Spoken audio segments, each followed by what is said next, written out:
Le but de notre projet ARC est d'étudier la complexité de problèmes de calcul et de communication à l'échelle de systèmes physiques régis par la mécanique quantique. Le but étant de voir à quel point on peut exploiter les propriétés quantiques de la matière pour solutionner ces problèmes de manière plus efficace.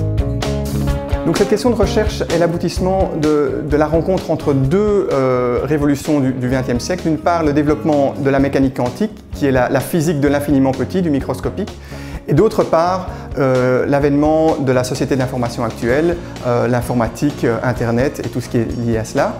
Donc, ces deux domaines semblent complètement séparés, mais en fait on s'est rendu compte que tout système qui va traiter et communiquer de l'information est forcément un système physique.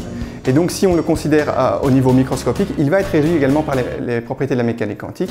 Et l'idée du projet et de la théorie de l'information quantique en général est de voir si on peut transformer ces propriétés bizarres de la mécanique quantique, des interactions à l'échelle de l'infiniment petit, si on peut les transformer en des ressources utilisables.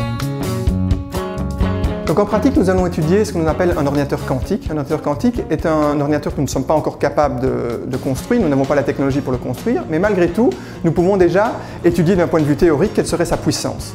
En particulier, nous allons étudier des problèmes de tri. Nous avons une liste d'éléments et on veut les trier, disons, par ordre alphabétique. C'est un problème très typique qui a été fortement étudié, notamment par nos collègues informaticiens qui participent à ce projet.